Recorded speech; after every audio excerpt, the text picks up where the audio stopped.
What's up, everybody? Welcome to the Texas to Tennessee podcast, Mile Zero edition. It was my first time headed down to Key West for the festival, and it was pretty awesome, to be honest. With all the artists that we were able to interview, is about 20 or so. So hit that subscribe button to keep up with those as they're posted.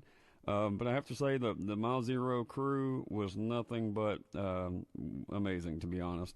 All the hospitality and all the kindness that we were shown just from a little old podcast, and plus all the folks that we met in the crowd and all the artists that we met. Just walking around, you could pretty much bump into all kinds of folks. So it's an amazing experience. If you've never been, you should definitely. If you're a fan of the Americana, Texas, country, Oklahoma scene, whatever you want to call it, it stretches all the way across the board, to be honest. But definitely. You should cross that off your bucket list. But before we get into the episode, I want to make sure to shout out the folks that helped me and my crew get down there.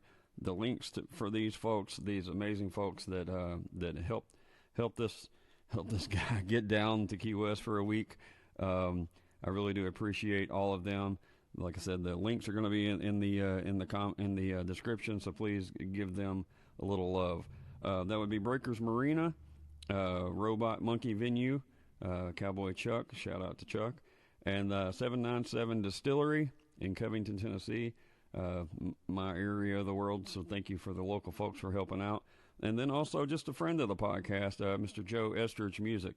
Joe is a supporter of all things independent music, and especially in the West Tennessee area. I appreciate Joe on many levels, and especially for helping out the podcast. So check out this episode. See ya.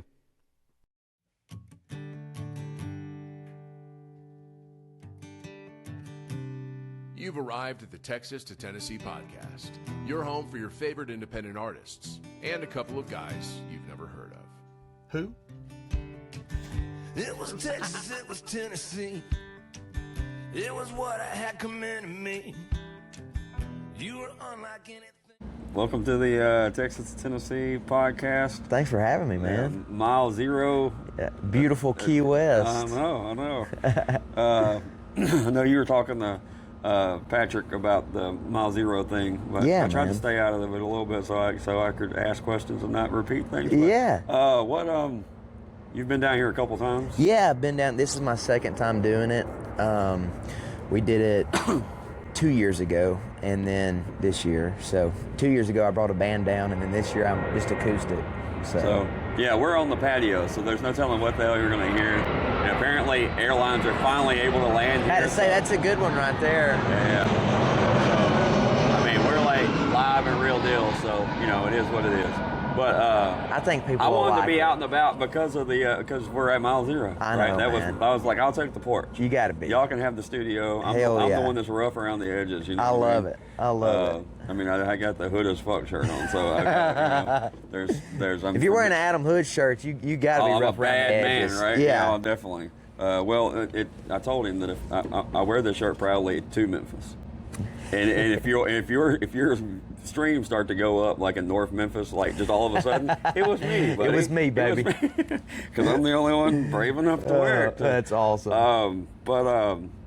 Yeah, this is our first trip down, or for me anyway. Oh, is it? Is your first time down Mile Zero? Mm-hmm. Heck yeah. Yeah. Last year we got had the opportunity, but wasn't able to swing it in a short amount of time. But what a crazy thing to it's see. awesome, And I saw you bopping around last night talking to the people behind the. Yeah.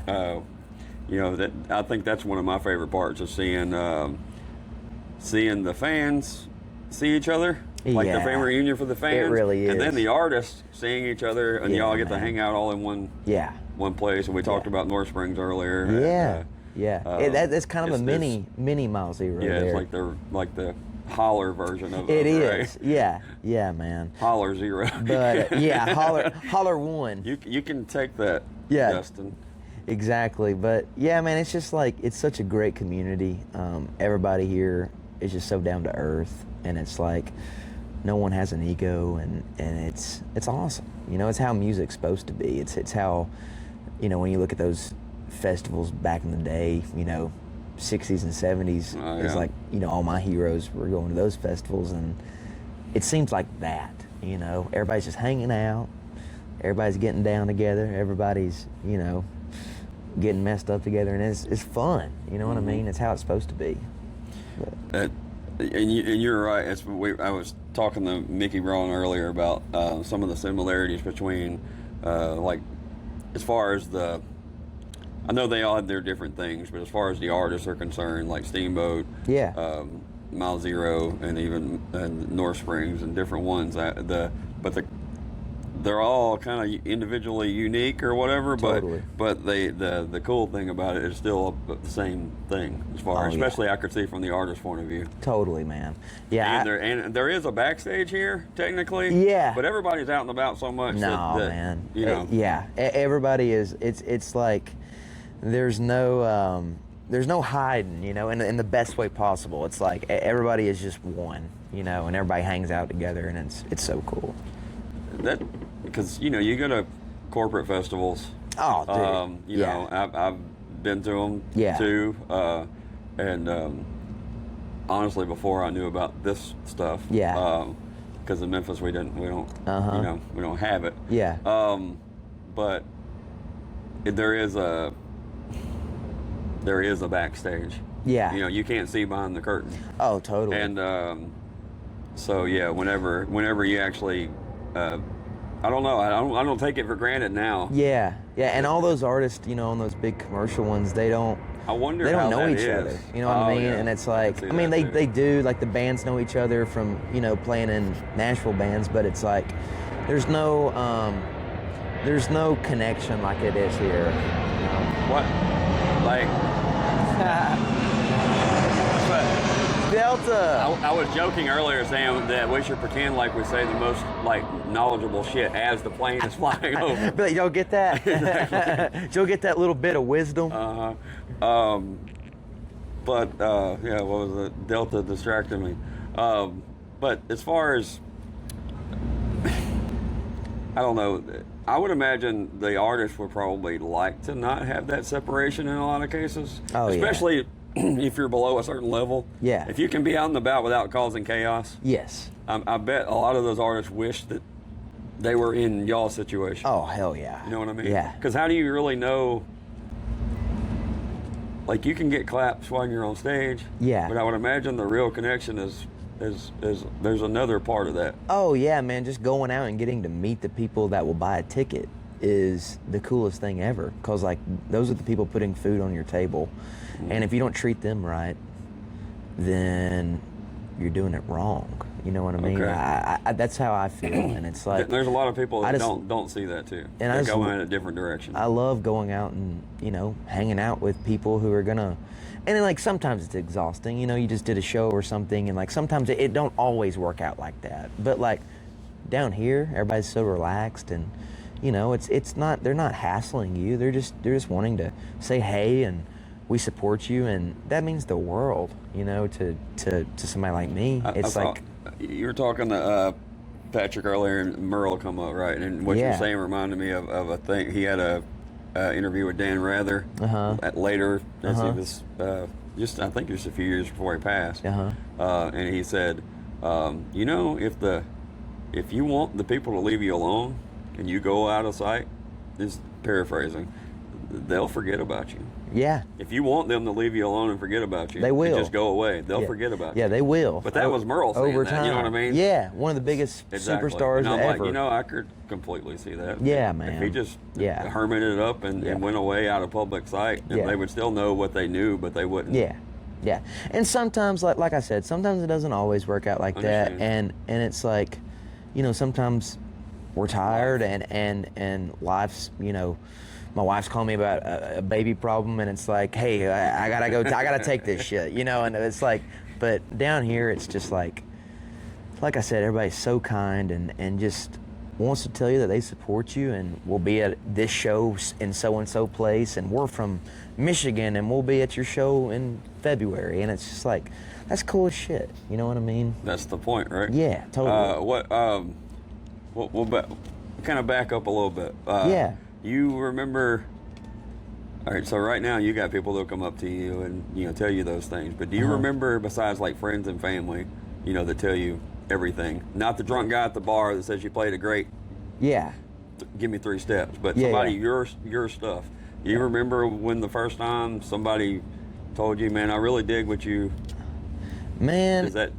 it was probably... Especially somebody you didn't know. Somebody I didn't know. Yeah, it was probably when I was doing a lot of shows in Chattanooga. Just a lot of like cover gigs, and then I would play a couple of my songs. Throw 'em in you know, there. and then people would come up and be like, "What's that song?" I'd be like, "Well, that's, you know, one of my songs," and they'd be like, "That's cool as shit." They're like, "Do more of your songs." So, and I can't, you know, remember their names, but it would. You remember the moments. Yeah, right? totally, man. And like a lot of it was like at Mexican restaurants and shit like that. You know what I mean? It's like I'm playing Taco Tuesday you could be back for free tacos and play one of my songs. They're like, "Hey, what was that song?" And it's like, "Well, that was one of my songs," and you know, we'll play more of that shit. I've had like you know, a relative similar moment as far as I was playing this dive bar. Yeah. And you know, it was a redneck dive bar, right? Yeah. And nobody's giving a shit. Yeah. And there's several couples of the older couples, not the rowdy one. Yeah. And she was like, "Darling, you got any original songs?" I said, "Yes, ma'am, I got a few." She's like, and I just played a Hootie and the Blowfish song, and she says, "Darius ain't gonna sing your songs for you." And I'm like, yeah, Darius probably not going to sing my song, but that's a given. But yes, still, ma'am. but You're still, right. you know, they pulled their chairs away from their table and got away from the noise, and they actually listened to me play a That's handful. pretty badass. I know, and I was like, yeah. I mean, I don't have Makes like, you feel good. Nothing You know out what I there, mean? nothing on Spotify or whatever. They just wanted to hear what I had to say. But it makes you feel good when people give a shit, and it's like that's what keeps you going. I feel like it's not numbers on Instagram or numbers on streaming. It's not any of that bullshit that people base their careers off of. It's the personal connection of somebody being like, "Hey, that was good." Because like I get off stage a lot of times being like, that sucked. You know, I get down on myself a lot, and all it takes is one person being like, "Hey, that was good." Especially when they're not like shit faced. When You know what I mean? When you can tell they really bullshitting actually you. mean it. Totally. When they're not bullshitting you, for sure. But because you can tell. We can all tell. Totally. We've all been there. We've all been that guy. I have been that bullshitter. Yeah. Hey, man. Yeah, man, that was awesome. Hanging all over them. Yeah, that was great. We messed up 4 times. Yeah. Started in the wrong key. Yeah. Yeah, it doesn't matter, right? Yeah, oh hell yeah. And I'm sure I've heard Hood talk about this as far as like he could go, yeah, I could have did anything and people would be saying the same thing. Oh yeah, you know? yeah. Like sometimes it's just a phone in. You know what I mean? Sometimes people are just gonna be like, "That was great," and you know in your head like, "That was the worst fucking set I've ever played." But you're always harder on yourself. Oh yeah, yeah. But if the bass wasn't the bass of the song or the whole thing wasn't there to start with, then yeah. And dude, I guess get it's all relative. I guess I live in my head a lot, Really? and I get down on myself a lot. And the coolest quote I've read in a long time is Jerry Garcia of the Grateful Dead.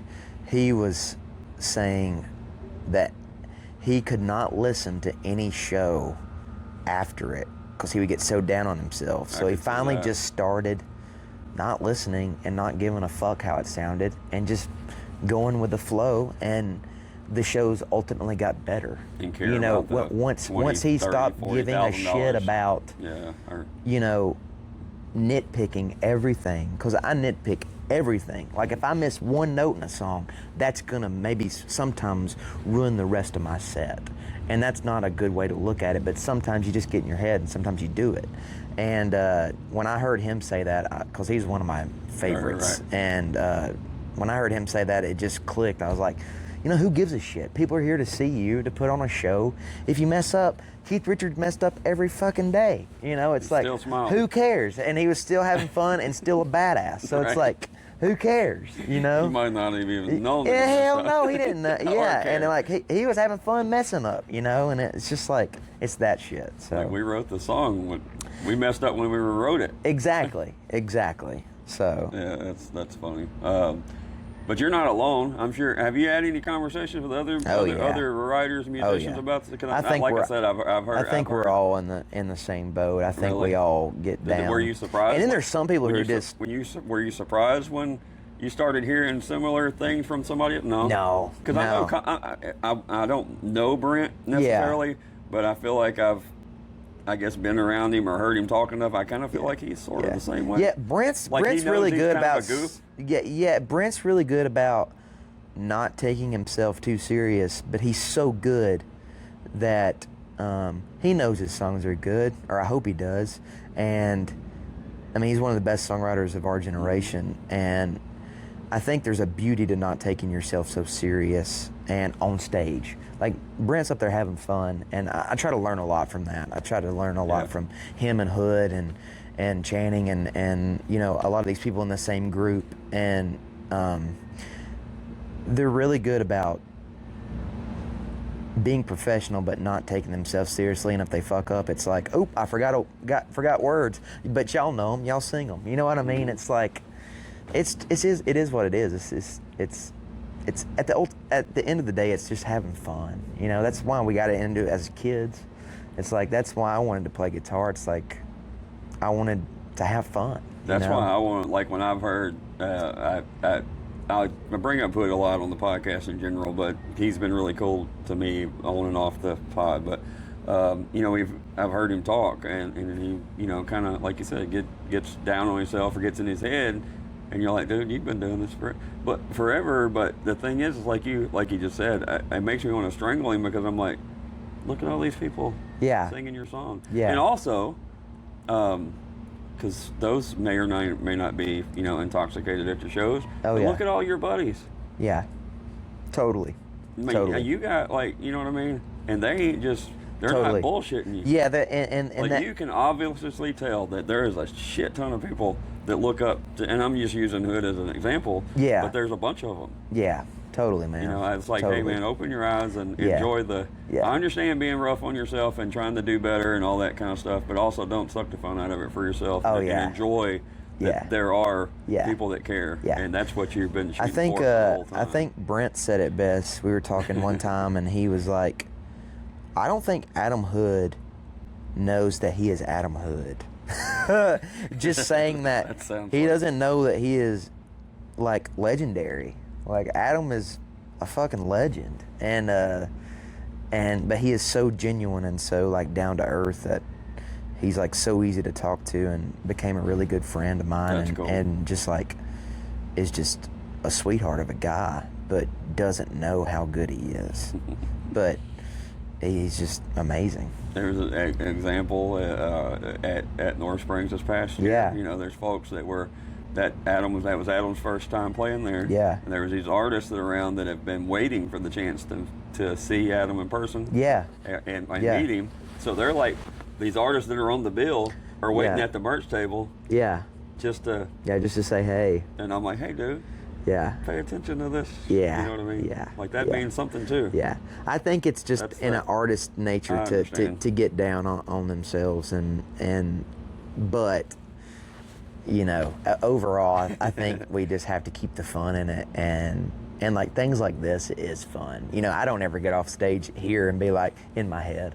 You know, because you're having too much fun, you know what I mean? But, like, when you sell 10 tickets in a fucking podunk town and you're like, fuck, I missed every note in that set, and that's when you get down on yourself, you know, and you got to drive 8 hours after the show, and you got a lot of time to think. But, like, down here, man, it's like, you're not thinking about that. Especially, you're like, you just watch other 20 other guys do the same thing, right? And you're like, where am I going to go have a drink with my friends and like, cool. Have fun, you know? So that's cool. I can imagine. So I would imagine that scenario would be the worst one. Totally. And something you were talking about earlier, I'm a big vinyl guy. Yeah. Right. Yeah. And I know he has vinyls for sale. Oh yeah. Yeah. Oh yeah. I'm a vinyl nerd too. Right. So I'm not like an audiophile guy. Yeah. I don't mind if it's a little rough. You know what I mean, or whatever the case is. I just like having them. Yeah. Yeah. Same here. When you got yours back for the first time, I don't know what album you've released that you ended up with vinyl, but when you got yours back, you opened the box and got it out, put it on, dropped the needle. Yeah. because I can tell you really hearing you talk with Patrick and everything, and just the way you carry yourself, you respect and admire the past, right? Totally. So to hear yours on that medium and what you've listened to, no telling Skinner and Merle and whoever else, Little Feet and whatever, right? Oh yeah. To hear your music coming out of those same speakers, Man, how is that? I mean, it's got to be a cool moment. It feels. It's expensive. It's so buy some records. Yeah. But it just feels natural. It feels like the way you're supposed to hear music. You know what I mean? Especially because you said you recorded it live, right? Yes. So So I imagine that it makes it even more like when you listen to it whatever. on like a DSP platform like a Spotify or Apple Music, it's so compressed that you're not hearing the actual file.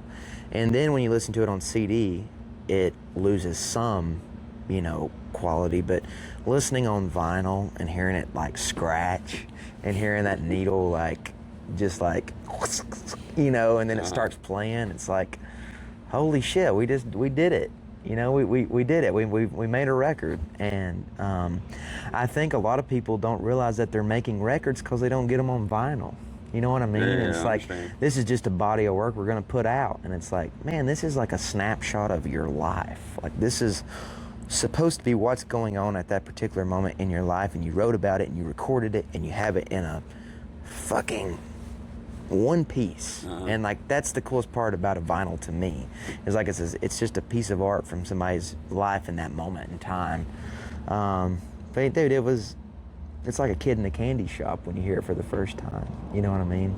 I can only imagine that it's a pretty romantic. Oh yeah. And in the last, I know you just had a single out with Hayes and everything. Yeah. Is that somebody you've known for a bit? Or is that a new relationship? Hayes has been one of my heroes forever. Yeah, he's okay. Yeah, he's all right. Yeah. But I wrote a song with him probably 3 years ago that he actually just put out on that deluxe record that he put out. And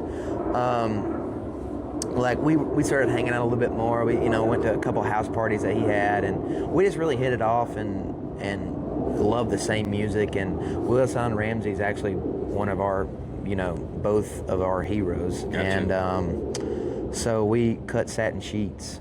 And if you don't know Willis Allen Ramsey, anybody out there listening, it's some of the best like Texas folk singer-songwriter rock and roll ever.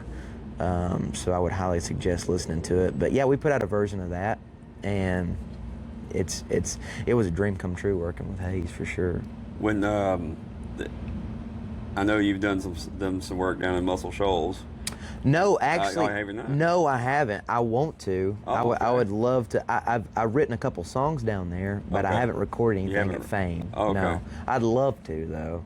Yeah, I got you. Fame's one of my favorite studios ever. Have you ever like stopped and take the tours? Oh yeah, that's where I wrote a couple of those songs. songs. Yeah. I wrote a couple songs at Fame, and then got to check it out and see the room where like the Allman Brothers were born and crazy. all that kind of shit. And then we did the Muscle Shoals sound. And when we did our tour, we walked back out and David Hood was sitting out in the lobby. I'm like, that's awesome. You know what I mean? It's like, you played on everything. Yeah. You played on... We drove across to Huntsville from Memphis to see Turnpike and Blackberry Smoke and Jason Boland. And so on the way back through, we were stopping, and my daughter, she's 17, and she's like, "Why are we stopping?" You'll see. Just hang. She listens to the music enough to know who Turnpike and Blackberry Smoke is. So that's a win for Dad. Yeah, it's a romantic sort of thing there too. But man, I want to make sure that we talked about the Steelwoods connection. So, yeah, man, Steelwoods. I know you've done some work with Wes. I got to write. I wanted to mention, I'm a huge fan. Oh of man, them. me too. And I know dude. a whole lot of people in the scene. Put them way up there on the list. It's crazy that that moment in time is gone, but they're still one of the best bands to ever do it, and Rowdy was one of the best guitar players ever. But I got to work with them through our friend Ashley Monroe. She's actually our housemate in Nashville, and she was writing with Wes, and she was like, "Come up and write with Wes. I think y'all would get along." And we hit it off and wrote That's 2 cool. songs that day, I think, or one day and one a week later. But the On Your Time, that title track, we wrote that one on our back porch. So that was really special because they've always been heroes of mine. I Like, bet so, I love yeah. Steel Woods and everything they've done. From the rowdy connection, the whole thing. And the fact that was their last record, it was special. You know what I mean? And I did not know that. I did not know that was going to be their last record. Really? They know. No one told me that was going to be their last record. And so when Wes, made the decision to go do the gospel thing, which is awesome. I mean, he was made for that. But I didn't know that it was going to be the last record, but it's really special. No, as a fan, I hate to see that sound go, but I imagine it was. I don't know anything about this situation really, but just I can imagine it was something you form with a team. Yeah, man. And then you're left to carry the whole damn thing. Well, it's like Skinnerd after the plane crash. Understand. It literally is. It's like that's how I compare it to. And sometimes when not all the ingredients are there, it's just best to call it, just let it be, And I think Wes is just like. I hope he understands how much everybody actually does. Like I said. You know what I mean? I hope he gets how much what they did, even if it was a moment in time. Yeah. How much that matters to musicians, to fans. They changed the whole vibe of that scene. No doubt for a about minute. it. There's a whole lot of bands that are like, that they are who we. Yeah, and that's why I respect Wes so much, because he did see that, there was a change, and a huge change when Rowdy passed, and there's not a lot of people who would do that because the money, they know it's a money grab, yeah. And the fact that he did that, I respect him even more. You know what I mean? Yeah, it was almost like out of rolling. respect for Rowdy, they did one more without him, and it probably just didn't feel the same. I don't know. I'm speaking for him, but and I just think it's really cool that it is what it is, and it's a moment in time. Don't mess it up. It's a moment in time, and but his gospel stuff's badass. It sounds so good. I've only heard a little bit of it, but yeah. I can't wait. And for Wes it. is like, he can play everything. Really? I didn't know that. And then he came over to the house and he was like, check out this demo I made. And I was like, oh my God, you made this? When are you going to release it? Yeah, literally. Yeah, and I think a lot of that On Your Time track was him, like a lot of it. He played drums, he played bass, he played dobro, it was like, God dang, Wes. I tell the story every now and then, and I got one more thing I want to ask and get you out of here. But when I first saw Steelwoods, they opened for Blackberry Smoke in Tunica, Mississippi, and it was their first run out, right? And with Jay and Jay Took and everything, and they come out on stage. They didn't have their intro yet or any of that stuff. They just come out and they did acts, but they started with a harmony part. I Wills, right? Yeah. And as soon as Wes started with his voice and Jay started with the background, the harmony parts, the room shut up. Oh, hell yeah. You know what I mean? I was like, that's like earth-shattering. You just won 1,500 people over. Like that, so. It's nuts, dude. It's nuts. One other thing real quick and we'll get you out. I want to point out your socials. I know you're not a big social guy, you're not a big numbers guy, but I really dig what you guys do, especially on your TikTok stuff. Yeah, man. Porch videos. Yeah, no, I can. I'm sure it's can be a pain in the ass dude, to do or whatever. I'm just happy that people like it because I suck so bad at social media, and it's finally great to see things taken off on social media because we're doing something we love. Okay. You know what I mean? And it's like, it's changing my mind about social media. It's like, I still suck at it, and I'm still not like gonna be on my story being like, hey guys, Ben Chapman here. But it's like, it is fun to do what I would do anyways. You know what I mean? Okay, cool. So it's not real forced. No, That's cool. It's like, it's natural, and I think that's why it's working. Y'all go check that stuff out. It's fun. So you actually, are you seeing, so for what they're doing like a broke down version of songs in a little small place. And they're just doing songs. I can tell y'all like everything from like Little Feat to the band to whatever, Totally. All kind of have that vibe. Or if not, you're making it that way. So go check all that out. But have you seen people follow or find your music because of these things? Totally. And everybody's like, why don't you post an original? And it's like, well, we do post originals all the time. And it's like, it just doesn't get the steam that these covers do. So it's like, at a certain point, it's like, we're just going to keep doing it until it doesn't work anymore. But it has, like, every time somebody comments that, I'm like, well, we have 3 records out, and a mess of singles and a new record on the way. So go check out my shit. You know, right. If you want to hear it, go check it out. And come to a show. Yeah. Go to a show. Buy a ticket. All right, buy it. We try to preach it. I don't know if I remember to do it every time, but we try to preach it to Ben or any other independent guys. Go buy a ticket. Yeah. Shake a hand after the show. Buy some merch. Let them know. It all helps. Talk to them because, like I said, the merch gets the van down the road. Hell yeah. But the rest of it gets you me down the road. Yeah, damn right. So. So don't be shy, and go see some independent music. You won't regret man, it. It's the best. Right. It's the best. Sounds good. Heck yeah, man. Thanks for having me.